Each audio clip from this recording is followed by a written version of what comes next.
Hello and welcome. We're just going to be having a conversation this evening about some fantastic musicals. Not that we're biased or anything. Um, my name is Caspian Nouveu, and I am the historical consultant as well as one of the video game writers for Fated the video game. Fantastic. Hi, everyone. Thanks for coming. Check out our conversation. My name is Peter Barber. I am primarily a singer, producer, songwriter, YouTuber, but for this conversation, I am the creator of Melody of War. Looking forward to chatting about it.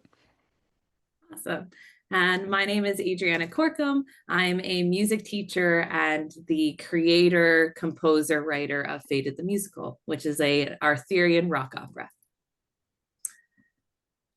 Fantastic. So I spent a good few years studying archaeology. I have my master's in archaeology, and that's kind of what I do as like a day job, along with tourism, especially in the Highlands of Scotland, where a lot of things happen to do with Fated the Musical. But I also spent quite a lot of time studying classics, both Greek and Roman mythology.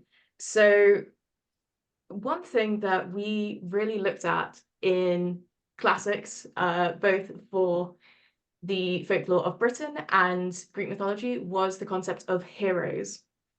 In Greek mythology, a hero isn't what we see in the modern day. It's very much someone that has usually within a few generations or some great great great grandson, a divine lineage, and they're someone that's accomplished great deeds, but they're not always, and most of the time, they're not the best people, not the most morally good. And in Arthurian legends, the concept of a hero was very much changeable, depending on the story and the time period. For example, Lancelot was written as a romantic hero, um, due to his affair with Guinevere, because it was seen as the concept of courtly love. So I'd love to know from each of you what you personally would class as a hero in the modern context if you were writing your own mythology nowadays, and who you would count as a hero from your own morality and who you look at it in your own musical. Hmm, that's a great question. I suppose I view heroes as sort of elevated in a way, and I do think I like the core idea of having some godly or divine lineage. I don't think that's a necessity. I think it's more about deeds or possessing skills or prowess in some field that just puts you so far above the rest of humanity, basically. It really separates you. And I think the idea of hero versus like anti-hero is really interesting because you can obviously do deeds that are great and terrible, right? Or you can have a character like Achilles, which is like, I mean, like across the board, not a perfect guy, right? But is, the greatest warrior that we are aware of and has the divine lineage. And so you throw him in the hero category. Um, as far as if I were to like create my own definition of hero for modern times, I would probably lean more towards like all the positive qualities, right? Like they've done deeds for the good of humanity or for their fellow man and are elevated in some way, whether it's genius or physicality that does separate them from the people around them, but they're doing it all like through the lens of like I'm trying to help people. Like I'm really like selfless acts, I think would be a big factor. Not bad. So kind of as well, it sounds like incorporating that element of hard work rather than it's just being given. I do love the idea of hard work. I really do. Like, I do. There's something about Hero that kind of makes you think, like part of it is God-given or whatever. Like you do have a natural level up, but then you grind to kind of perfect your craft or whatever it is. So it's not just divine. It's like divine plus you worked at it. You're working for something. I really like your take on that because that's very much a classical understanding of a hero. So when we're looking at a lot of famous literature like Greek mythology, Arthurian legend, that sort of divine or they're fated, they're destined to be the hero is something that comes into play a lot. I think for me, I really focus on more of the human aspect of a hero and the idea that anyone can be a hero based on the decisions that you make in the moment or how you plan to live your life. So when it comes to like fate and the way that I've been writing for that, I've really focused on the human aspects of each of the characters and what they do to make them a hero. So are they, trying to create a golden age for their kingdom? Are they being a great example for their children? Are they protecting those less fortunate? And it's those more humanistic and vulnerable, raw moments that I see as a contemporary hero. So a little different from where you're coming from, but rooted in that idea of destiny and choice. Well, what's really interesting about that is that like when I've been writing Melody of War, I really haven't been thinking about heroes or like the hero aspect or like I don't like when I'm writing or when I'm writing about Achilles, I don't really think about his lineage from Thetis, for example. Mm. I very much view Melody of War as a fully like human driven mortal story. The gods come in here and there and they say their piece and they kind of push the pieces around the chessboard a little bit. But like 26 of the 30 songs is just all human interaction and human emotion. And I really it's like I guess how I view Hero and what I was thinking about in Melody of War are different because I'm totally with you. I like very leaned heavily into what makes Achilles human rather than what makes him, you know, a god, the son of a Yeah. god, basically. Awesome. Yeah. So it's like taking that idea, like that they were given something and then saying, okay, cool. But now let's expand on who they are as a character and what that Yeah, means for their plot and their drive. totally. Yeah. Yeah, And cool. I very much love that for Melody of War because one of my favorite parts of any retelling of the Trojan War, if they include it, is when Achilles rushes to the beach to get Thetis's attention. But it's just in almost every retelling, it's just the author saying in as highbrow way as possible that he's just having like a little bit of a tantrum.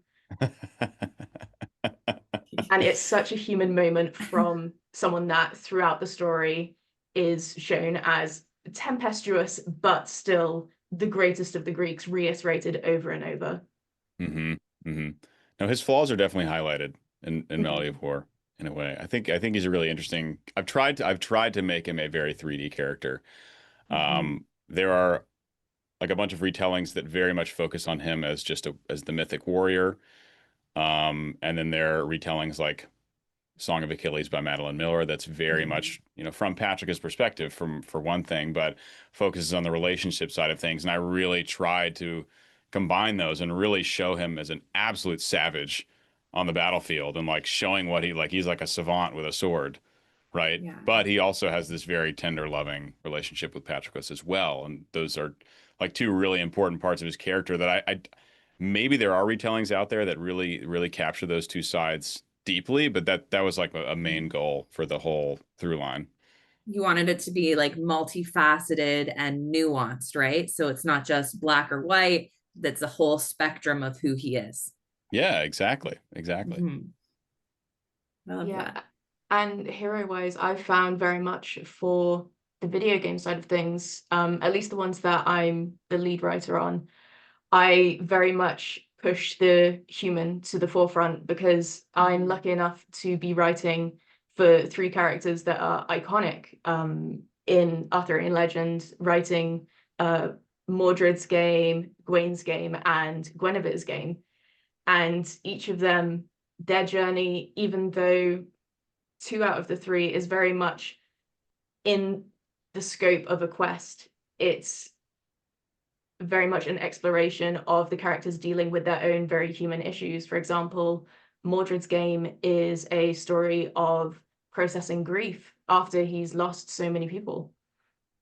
Mm-hmm. Mhm. Mm-hmm. Yeah, I mean, what's the quote? There's a quote. I wrote this down in one of my docs, and I was like brainstorming Melody of War, and it's like the only thing worth writing about is human emotion or something along those lines. Like, Yeah. because that like it's going to be a human audience. Like this is Yes. what people relate to. It's the flaws that we all experience. Mhm. Well, that's how they connect and they see themselves through the character, right? If you Hmm. just have a character that's perfect and does everything that they're meant to do, then humans can't really relate to that because everyone makes good choices, bad choices. Everyone's struggling with different aspects of their life or going through their own feelings, even if those feelings are different from everyone else who's experienced that exact same moment or that same event. You need to show all of those parts so that everyone can see themselves in the characters you're creating, because that's how you get people interested in the story, right? Right. It's like a story without conflict or without a villain is not really a story at all. It's not a compelling story. Yeah. True, yeah. You have to have something, and even if you don't have like a villain who's a person, but if you can villainize different parts of the story, like an emotion or even just circumstance can be a Hmm. villain, right? But you have to have something that they're working to fix or to change, or else it's just kind of a nothing story. They're just Something to overcome, right?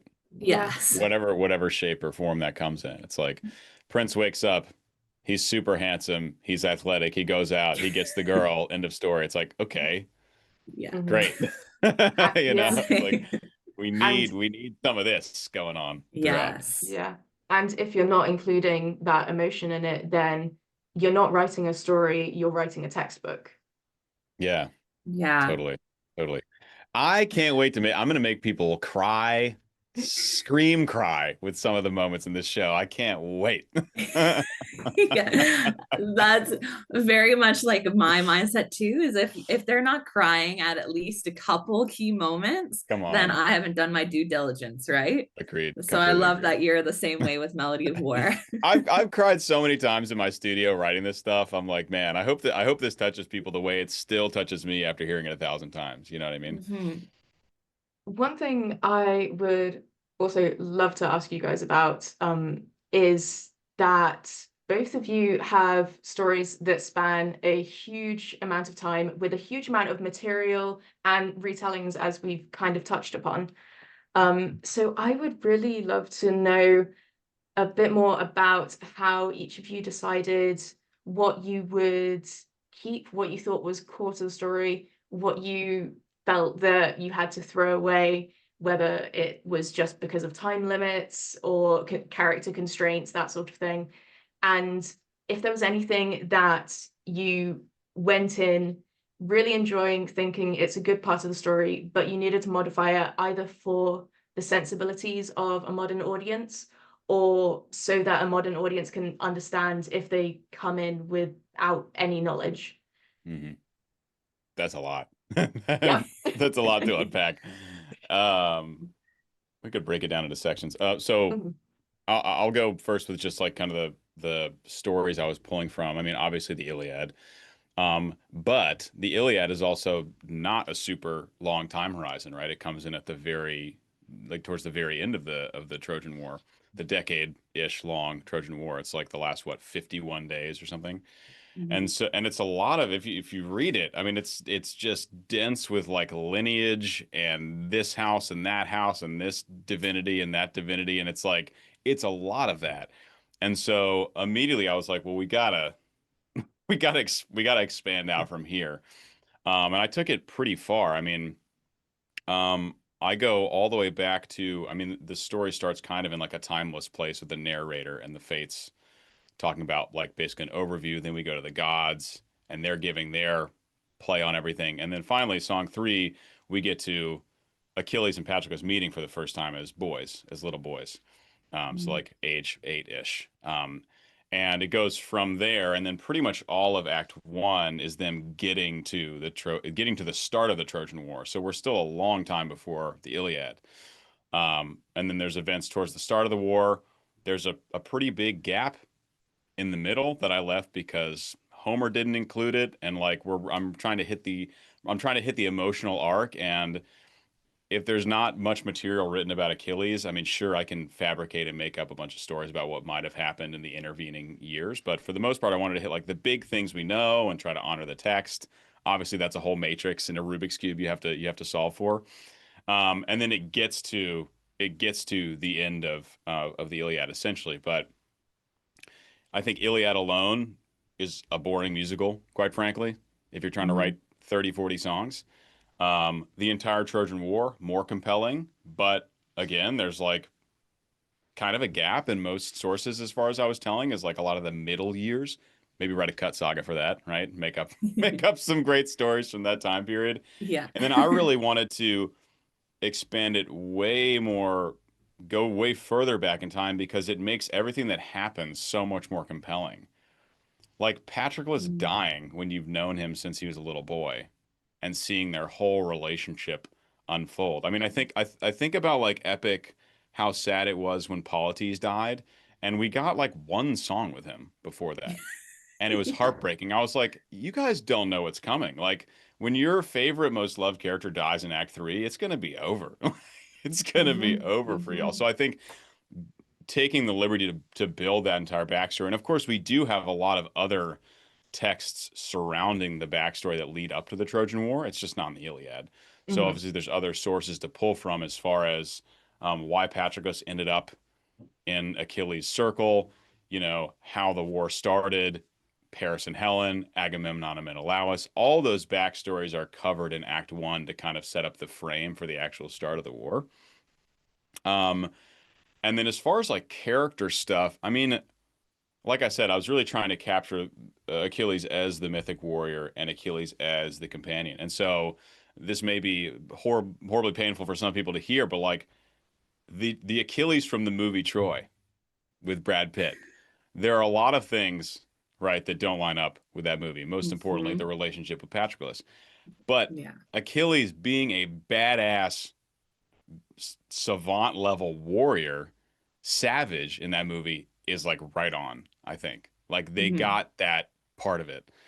And then pull, like I said, from Song of Achilles for the much more loving, tender side of things and combining those two things. Um, and then like numerous other articles and bits and bobs here and there to kind of gather other inspiration. But those were honestly the kind of the two columns. It was like the savage mythic warrior we see in the movie with Brad Pitt, and then Mhm. the total loving, beautiful tender side we get with that relationship from Madeline Miller's piece. I don't even I know if I answered everything, but that was Yeah. that was a No, rant. I love that, and I'm very much biased, but I definitely agree with including that context before uh the Trojan War, even leading up to it. I say I'm very biased because I've been running a long-running D&D campaign that began with the Apple of Discord, with the Wow. marriage of Thetis and Peleus, and went all the way through the Trojan War. So Nice. Wow. Near Yeah, and dear Cass to is your heart. amazing with the D&D stuff. Like so That's cool super the cool. way that he creates them. Awesome. mhm. Very Um, cool. I I guess I can talk a little bit about Faded then. I think I'm going to start with kind of the inspirations that Faded took because Arthurian legend is so expansive and there's so many different characters that get focused on. We kind of pinpointed three main sources that we wanted to use in Faded. So the first one was, you know, the More to Arthur, probably the most important piece of Arthurian literature that covers Arthur's entire life leading to his death and the fall of Camelot. And that was very important for us because Arthur is Camelot, in our opinion. He's the main character, he's the one who's destined to rule, he's the one who goes through all of these trials and tribulations. We also wanted to pull from a lot of Welsh traditional stories and bring in more of that historical accuracy. Well, specifically talking about like prophecies that are ambiguous and how magic and the sense of it, like inevitability, kind of created what we know of Arthurian legend today. And the last one we kind of pulled from was the Vulgates cycle, which is more about Lancelot and Guinevere, but we considered that a very important part of Arthur's story because it kind of is the main betrayal that pushes him over the edge. So when we took all of those, we got this idea that we really wanted to just focus on Arthur's story from his POV, going through what happened to Camelot after he was king. So instead of focusing on, the Sword of the Stone, the Holy Grail, those stories that are very, very popular in modern retellings, we decided we were going to start from the moment he's crowned king. Everything before doesn't really matter. We're just seeing how his life as king started and ended. So we have our 3 acts. Our first act is very much building the foundation of Camelot. So this is Arthur, these are his ideals, these are the people who are closest to him. Kind of building up that idea of friendship, loyalty, everything that he takes into huge consideration that come back to haunt him or bite him in the butt in the future. Act 2 then kind of shifts into more of an ensemble heavy piece where we start showing the cracks that are forming. The people of Camelot are noticing things that they don't think are correct or that they're kind of questioning, primarily that Guinevere doesn't have any heir. They want an heir. Arthur isn't really living up to the expectations that he put himself out there, as well as Merlin and Nimue. And we're kind of seeing all of that in motion, ending with his son, Mordred, coming back and kind of throwing a wrench into everyone's plans of what they think Camelot will be. And then Act 3 is more of that emotionally heavy. Here's how everything in Act 1 and Act 2 has led to these moments where now our characters are forced to see and understand how all of their decisions have kind of led to the fracture and the destruction of Camelot. So that's kind of how we've built through everything. And through that lens, the main focus was always that humanistic aspect, that vulnerable aspect, bringing in storylines that we thought people could relate to and understand. So infertility, betrayal, heartache, having to choose duty over love, all of those really, human emotions, instead of focusing on the mythical, the magical, the quests that spanned 10, 20 years, that really didn't drive that piece, that emotional piece that we wanted. It is. I'm smiling because it's so crazy how I feel like we approached like super similarly in so many ways. Like you're talking about the structure from like the whole first act is origin stories, which is the exact same. The 2 is when like the big problems start forming. Yeah. Right. For me, it's like Achilles and Agamemnon. Achilles leaves. The Grecians are big trouble without him on their side.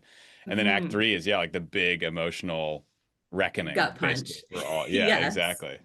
It's great. Like I think that that's such a great arc for these heroes, these stories, right?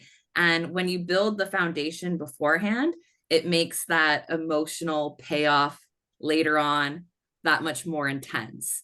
Like what you were saying with Polites, if we had more time with Polites in Epic, that would have been devastating. Imagine if he died during the Vengeance Saga or something.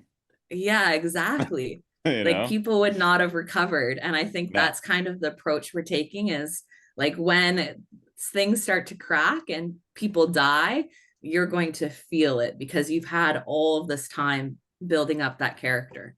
Yeah, it's so funny. I had the first meeting with like most of the visual artists involved the other day with Melody of War, and I was giving them like a brief on the story and everything, and I kept coming back to emphasizing like the more contrast we can create between this thing in Act 1 and this thing later in the show, like the bigger the payoff is going to be. Like the lighter and more fun and charming that young boy Achilles and Patroclus can be as they're experimenting and finding each other and falling in love with each other, like the more brutal it is down the road. And you set all that stuff up early. You got to set it up early, and then it builds, and you just build it as high as you can until it comes crumbling down.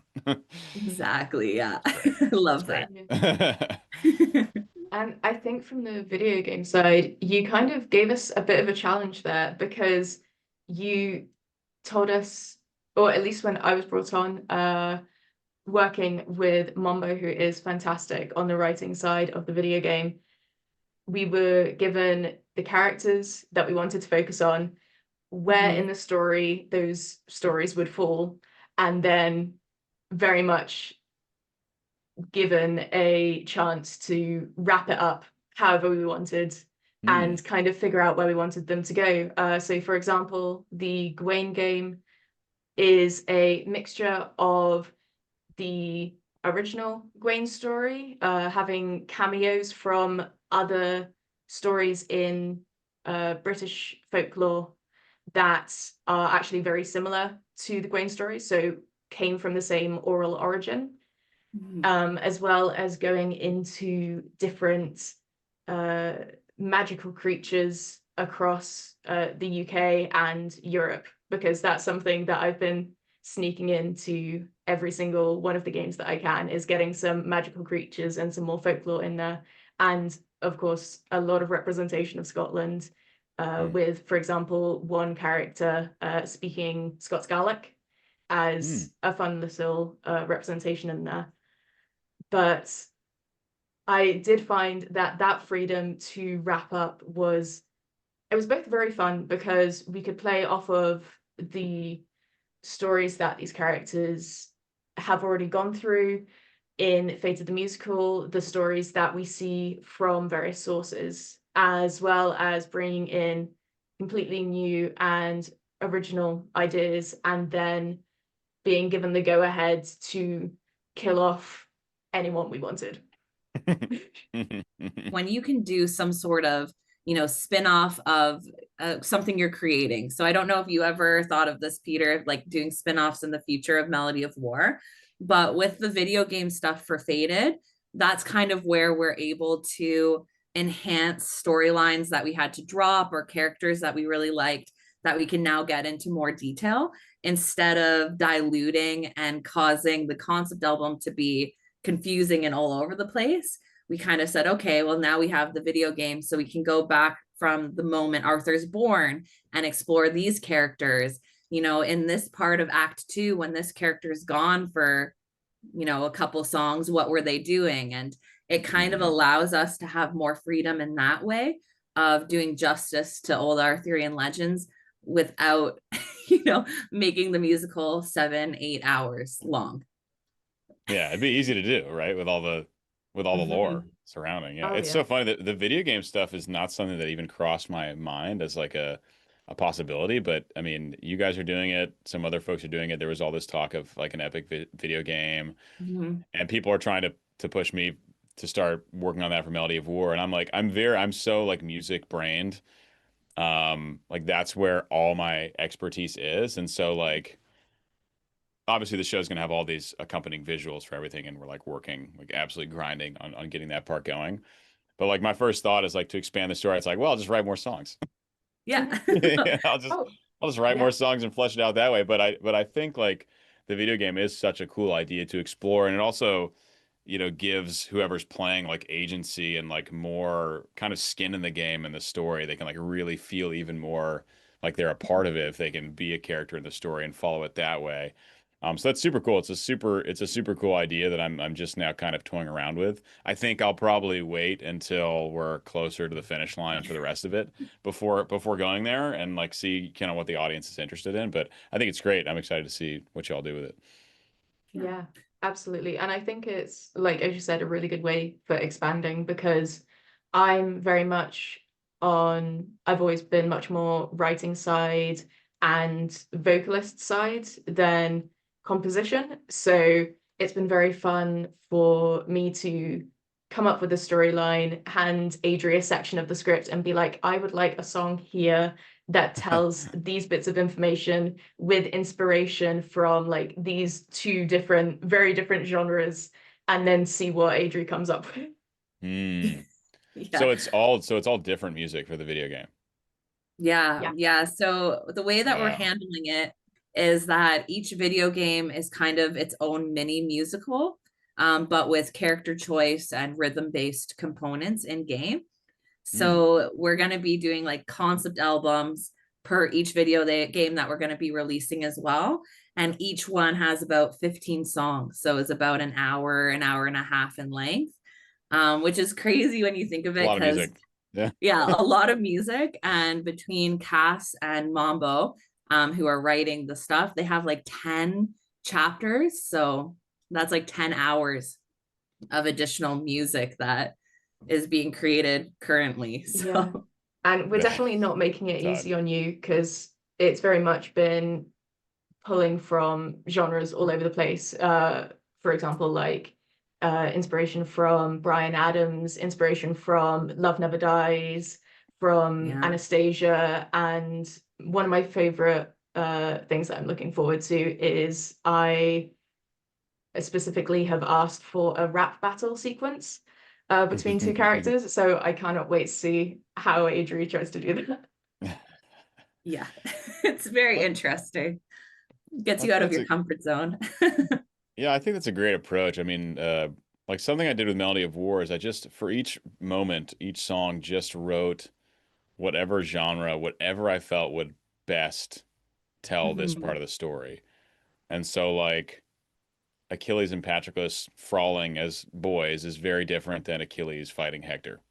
Mhm. Like, Yeah. these are worlds apart. And so there is everything from like very intimate piano and voice Mhm. ballad, and then some goes into the musical theater world, some into like the electronic world. I would say rock is probably the most common genre throughout. I feel like Yeah. that was just a good vibe for the story.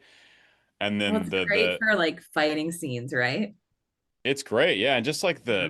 the intensity of some of these characters is just like they felt Mhm. very very rock. And then like for the fighting scenes, that I took it even higher, took it even further. So like I used to produce like really heavy electronic music. And so like the Hector Achilles battles, like like a dubstep war anthem. It is like Oh my the gosh. most intense, aggressive music you can imagine. And it's just because it's like that is Achilles at his peak savagery. Mhm. And it was really fun to do that. And I didn't pressure myself with a bunch of leitmotifs, or like every time this character shows up, there has to be a certain theme like Jorge did. It was Mhm. a totally different approach. It was like Achilles in this mood is just going to be a totally different genre than Achilles in this Yeah. other mood. Like no motif, no specific. There's like a couple small things, like the Aeolian cadence, for example, is like a very Achilles coded uh, Mhm. tool that I use throughout the show. But it's not like the only time I use that cadence. It just is often associated with him. With But it's just like Achilles. what, yeah, with Achilles. But just like what would fit this moment of the story best musically, and then write that. It was like that throughout that was just the decision making I had the whole time.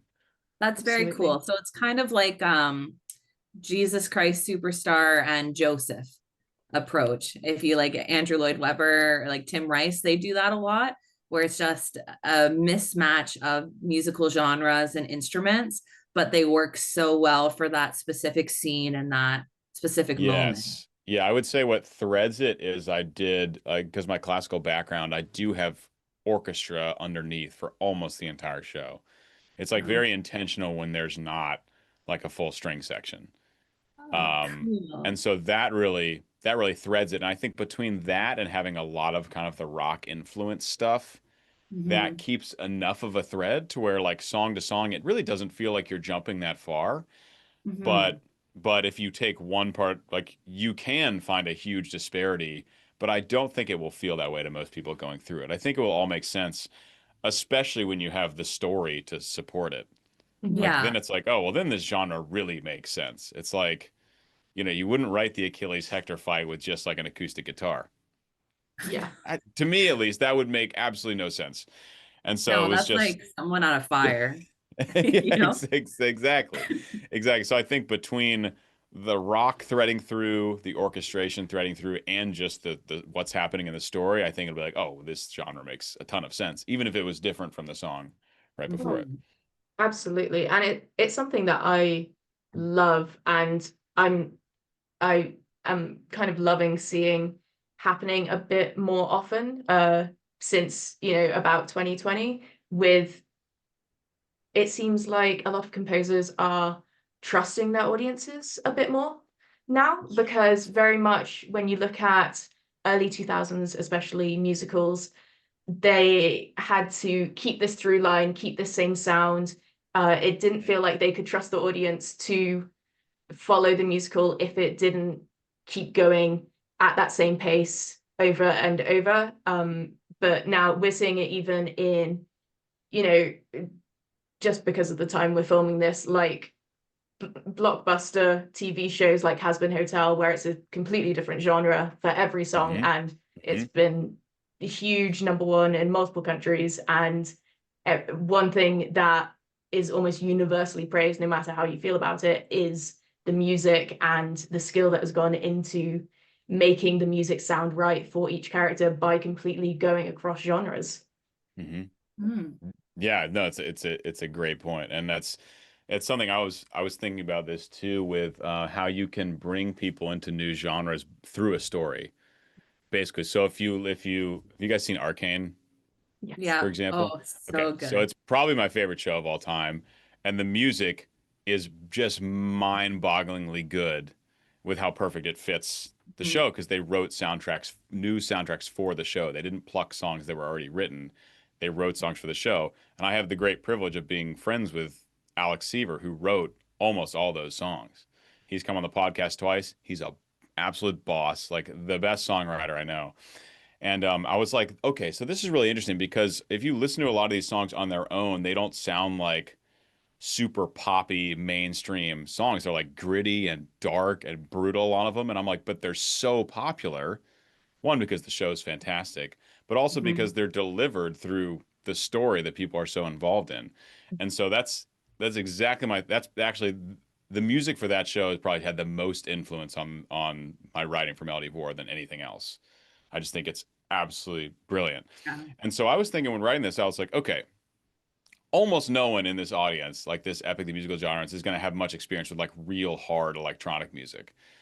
Like some of the stuff in Epic goes like kind of hard on this scale of like brutal and hard I'm talking about, but like really in your face, like angry, angry music. And I was like, I can't just like if I put this song first, it would alienate people like right off the bat, like before they're invested in the story, right?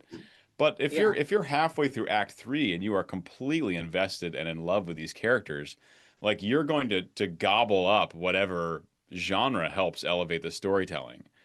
And so Yeah. that was my thinking, and I tried to be pretty fearless in that way, with like the genres I chose, and like writing in a way that maybe if someone just heard this come up on their Spotify, they'd be like, "Oh, yikes!" Like Yeah. I'm gonna go the other way. Yeah. But in the context of like the whole listening experience to serve the story, it really fits in that context. Yeah, I feel that so much because like Faded Act 3 is a lot of metal rock music, and that's a Nice. very specific genre that if you like just heard it randomly, huge blaring guitars, drums, and like people kind of scream singing, you're Yeah, gonna a lot of people who aren't into that are going to immediately like back away. That's not sort of my musical.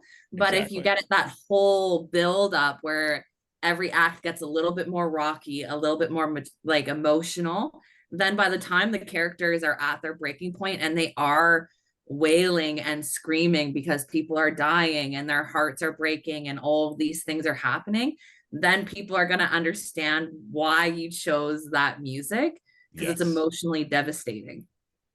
Totally. I'm totally with you. Mhm. Yeah, yeah. Well, it sounds like we're going deeper in that direction than, for example, like Jorge did. And I think he wrote something unbelievably awesome with Epic. Oh I am yeah. like absolute super fan. It's just Mhm. that, but the piece itself is like more like pop coded. It's like a lot of those songs are quite palatable on their Oh own. yeah. You You like know, they're radio songs that you could listen to, and that's what makes them yeah, so catchy and wonderful. catchy. Uh, Jorge can write a hook like none other. I mean, it's like really catchy stuff. But I mean, similarly to you, I guess I felt passionate about leaning more into like just going deeper and more extreme with mhm. the storytelling and how to use music as a vehicle. and a function for that, and really not being worried about if X or Y song comes up on the radio. I mean, that'd be great, but like, worrying more Yeah, about like, does this song just make the most sense possible in the part of the story that it's placed? exactly. Does it fulfill what you need in that moment for the Yeah, story at hand? exactly. I think that's one of the, like, epic is wonderful, but one of the things that people talk about the most is that the visuals really helped tell the story and what Yes. emotions characters were feeling. Because if you just listen to the music, it was all very jivey, pop, like just fantastic in that sense. Yeah. But if you focus more on the music, we want people to hear the emotion, to understand exactly what's happening through the song instead of having to say, okay, to fully understand, watch Hmm. this video, right? Watch this Yeah. animatic. Mhm. I fully view the visualization as like just a way to elevate it further, Yeah. right? Just a way to elevate it further, but leave no gaps that like you need a visual to understand. And that's tough. I mean, Yeah. that's tough to accomplish, right? Especially like Yeah.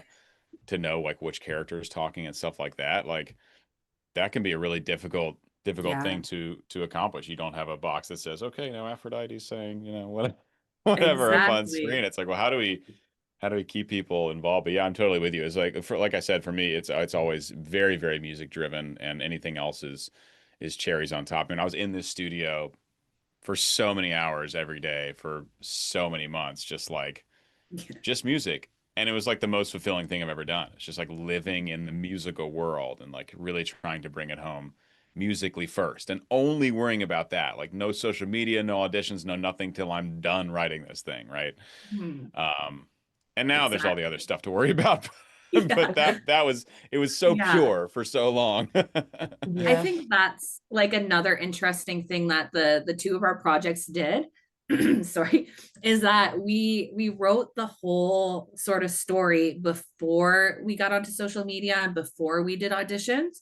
So it's not like it's a work in progress.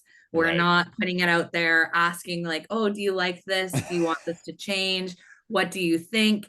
Right? It's kind of like, this is the story, these are the Yep. voices we need, these are how the characters are going to be portrayed, let's go. Yep. Right. Yep. Let's go. Exactly. Exactly. I love it. Mhm. I didn't know you had taken that approach as well, the full right before opening it up. I think that's the way to do it. Yeah. If you really, really care about the music, I think that's the way to do it. Yeah, I think if you care about the music and even the storyline, like one of the Yeah. things that I loved about writing the whole thing is that I could then go back to the beginning and say, okay, this moment in act 3, does this actually make sense in the full context of the show, or do I need to change something here? And a lot of times it was going back, like, okay, I did this here, I did this here, this makes sense, or this line does not make sense anymore, I have to rework that, so Yep. that it actually creates this cohesive piece instead of having plot holes or things that you hint at that don't actually go anywhere. Mm-hmm. Like Mm-hmm. everything's intentional. That was such a fun part of the process. So because like total music brain, and I had really never done much songwriting before. Mm-hmm. And originally, Tegan was a songwriter on the project, like when we were starting, but she kind of got swept away. And so it was like, okay, so I'm gonna have to songwrite like this whole thing. Like I'm just gonna have Yeah. to become a songwriter, right? And so I basically I just wrote the music that I thought was best, genres, Mm-hmm. chords, blah blah blah, completely fleshed that out, and then basically took 6 weeks or so and just went back and wrote lyrics for everything, Yeah. which was really fun. I don't know if that was how you did it too, but just because music's Mhm. the way I feel things most intimately.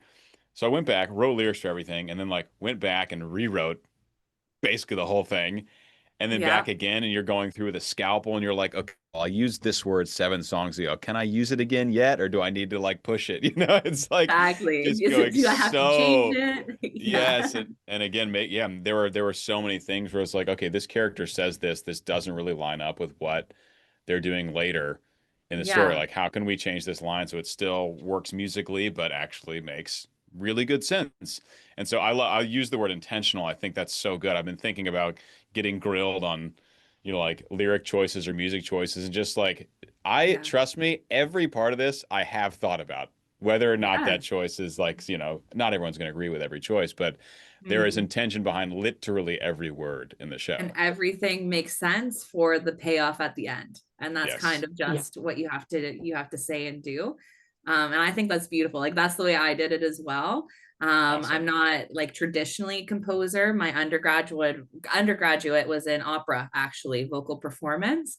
Let's go. So when I Welcome. was writing the music, I was like, okay, I'm just going to focus on the feelings, get the melody lines, get you know what I want this to sound like, and then go back and add the lyrics and add the story. So it's very much the same approach. And I think that that makes the musical so interesting because you're not coming from a conventional place or something that's been done before. You're just kind of doing what you hear in your head and what you emotionally feel, in the hopes that others are going to understand and feel the same things that you do. Yeah, exactly. I find that so interesting, hearing it from you both, who are both, you know, fantastic composers in your own rights. Because I know I said I was a vocalist earlier, but I'm also a dirty liar. And I have been working on a project behind the scenes for some other musical stuff. And because I come at it from a writer's perspective primarily, like a writer and performer, my first job, I'd say, when looking at creating a song and weaving the story through it, has always been making the melody and the lyrics at the same time. And then as a mutual friend of all of ours, Meadow, has witnessed, I get the lyrics and the melody down, and then because I don't have a drum set with me currently, you just get a dun dun dun dun, trying to map out the beats, and after that we'll figure out the rest of the instrumental. So I find it very interesting to hear about both of your processes with that, because I've gone at it with those words first and figuring out that primarily. So I've been writing primarily for vocalists rather than the rest of the song, pretty much, for the orchestration and everything. It's funny, my approach, like when I was first working on it with Tegan, fall of 2024, the approach was going to be she was going to be mainly the lyrical writer, and I was going to be doing pretty much all the music. And so the few things she did write, it was amazing. It's like she would write it, and I would read the lyrics, and I'd be like, well, I know how this should sound. This is like just I got it. And I also did like a whole summer of writing choral music back in the day. So it was like read a poem. It's like I know how this should sound for a choir.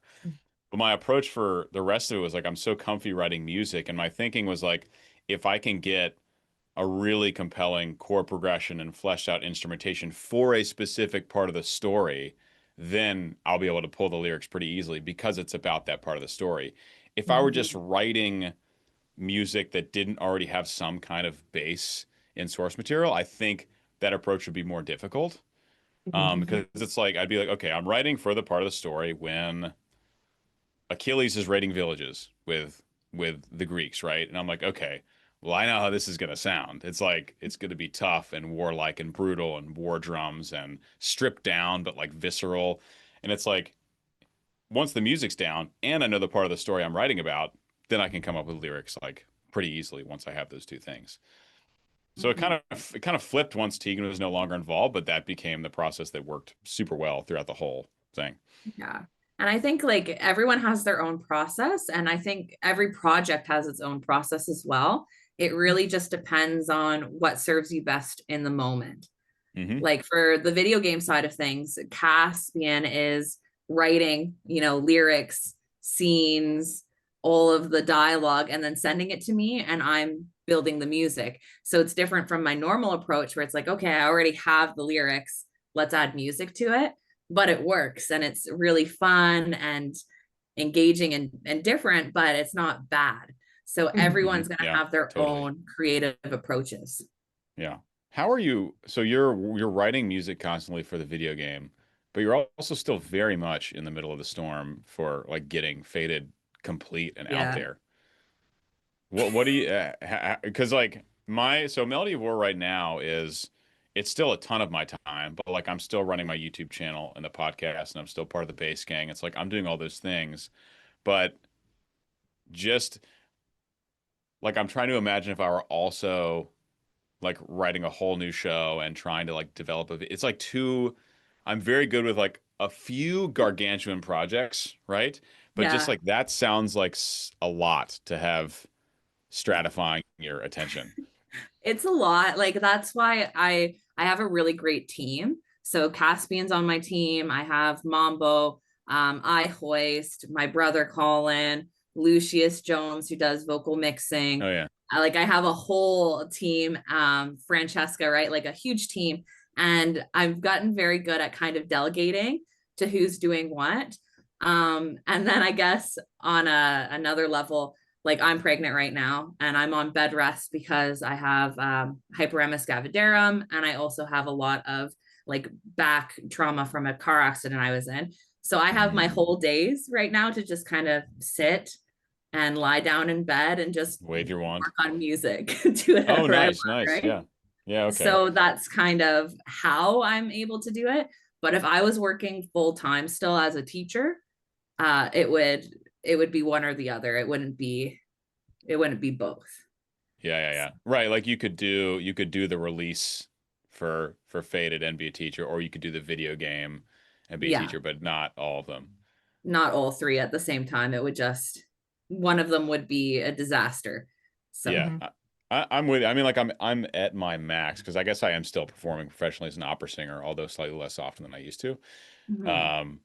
But yeah, I mean, it's just a lot to handle. And like my days are early morning until dinner time is like just all working on whatever projects are going on. Then I really try Yeah. to take a couple hours at the end of each day to chill. And then I always read fantasy before bed. And then It's you like a start it all over again.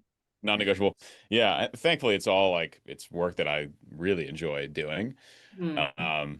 But yeah, it's a lot. So I was just curious because our like we're both doing a ton. Just like, what you're doing is balanced a little differently than what I'm doing.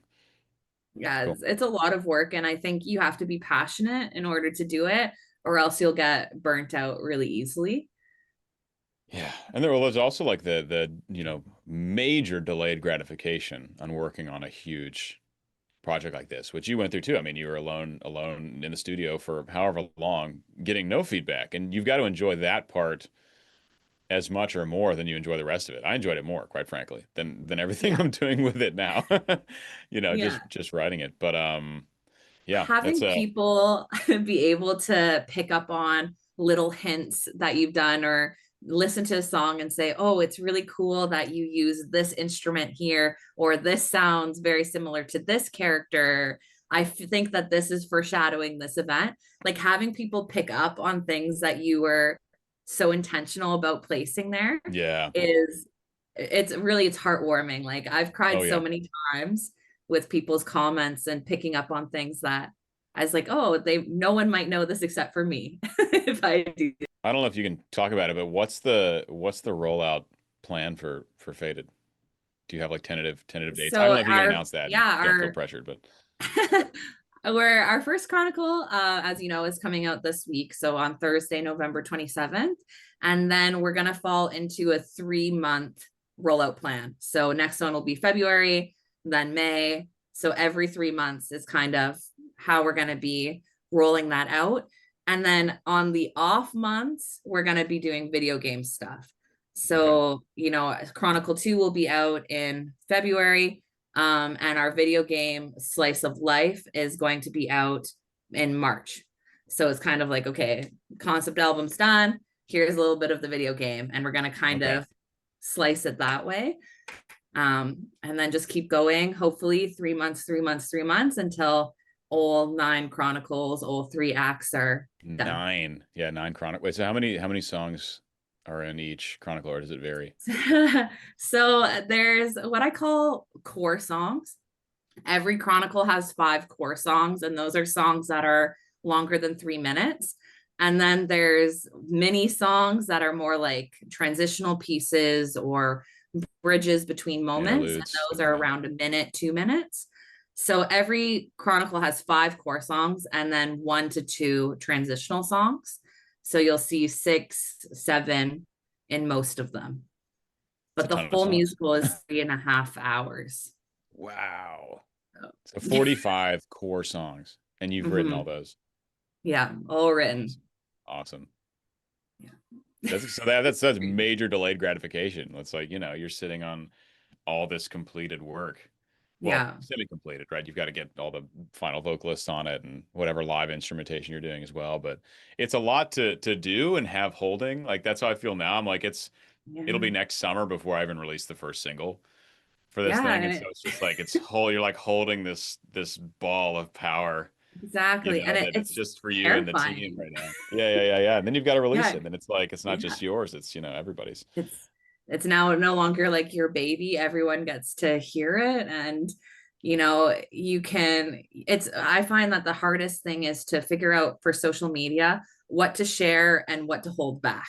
So Yeah. it's like, I don't want to spoil anything. I don't want to give you everything so that you know the whole musical and soundscape. But at the same time, it's going to be a year, 2 years before the whole thing is out. So I need to give you something. Yeah. Yeah, exactly. Yeah. It's a Yeah. tough call. And that Mhm. kind of brings me to the last question that I would love to ask you guys is because I love like Easter eggs and that sort of thing. So I was wondering, is there anything that you guys are like you've got burning to kind of get off your chest that whether you can talk about it overtly or just allude to it that you think people might not notice or they might miss in your musicals, but to you as a person, you think it's like super important or it's your favorite little bit? Um, I have references to like some of my favorite shows and movies in there. So I've got Arcane references, some pretty big Arcane references, some Game of Thrones references. Mhm. I think I've got a reference or two to The Matrix and there, stuff like that. Which for me is just like it warms my heart so much to just be able to take a little nugget from like some other piece of cinema or storytelling that I just find so compelling and find a way to weave it in there elegantly. You know, Yeah. those are probably like the biggest. I mean, some of the songs like were very, very much inspired by maybe a song from Arcane or like part of the soundtrack or part of the film score from Lord of the Rings. There's some of those too that then like is a very clear inspiration, and of course changed it and made it my own. But like I would say that's probably it as far as Easter, like the biggest Easter eggs for me is like inspiration from shows, TVs, whether that's a musical inspiration or like a quote or like a character thing. Yeah. Yeah. I I would get say that. the same. Yeah, because I've Yeah. definitely got that in. I don't think Adri's even seen it yet, but in one of the newest parts of the script for one of the video game chapters, there's a few little sprinkled references to Watership Down because that's my all-time Nice. lifelong favorite Yeah. movie. And Hmm. Bright Eyes from Watership Down was my kind of introduction to everything apart from musicals because until I saw that, I had only ever listened to musicals as like a baby and a child. Hmm. Awesome. And Yeah, I so think something Watership that's Down great. is horrifying. But Yeah, I I saw love it. I that. remember I That's remember I saw it when I was much younger and I was like, this is really violent for like a kids Yeah. movie. Oh yeah. yeah, not a kid's It's one of my movie. favorites though, so I had to get the references in there. Oh yeah, Yeah. for sure. I I haven't seen think it since I that was very young. Good. I think that like paying homage or homage, however you say that, to the Homage. greats is like such an interesting way of creating your own works. So like similarly to you, Peter, we reference musicals, TV shows, movies that have inspired us. Hmm. Sometimes very subtly. So it will just be, a lyric that we put to our own melody, but is a direct quote from something else. Hmm. Or sometimes it's an actual motif, like we've taken a motif from Hadestown and we've added it to a motif Mm. from one of our musical, as well as a Nice. couple epic references here and there, which I think Nice. is really cool. I'm hoping people pick up on. But the main sort of thing that I really, really want people to pick up on is that we have a hidden character. So, like in Hamilton, they have the bullet, which Mm. you see throughout all of the scenes where there's, the guns, the bullet represents death of the characters and death of ideals. So we have a character like that as well, that we never state or show, but you can hear throughout, and you'll see throughout visually. And I'm really intrigued to see if people pick up on that, because they show up immediately, and like Raise the Crown, that character's there. So it's Oh, very, very interesting. I want to see if people pick it out. cool. Yeah, very cool. Absolutely. So thank you both so much for joining me with this. This was so interesting to hear, both from historical folklore influences all the way to how you as composers create these worlds and stories that you have been doing. And thank you very much. It's been a pleasure having you both to chat about Fated and Melody of War. Yeah, thanks for having us. Really, really enjoyed it. A lot of fun, interesting stuff to talk about today, for sure. Thank you all for being here. And yeah, it's been awesome to talk. I talk to Cass all the time, but it's been awesome to talk to you, Peter, about your creative process. And yeah, I'm really excited for Melody of War. So I can't wait to Likewise. continue watching Cheers to the Chronicle journey. 1 coming out very soon for y'all. Very cool.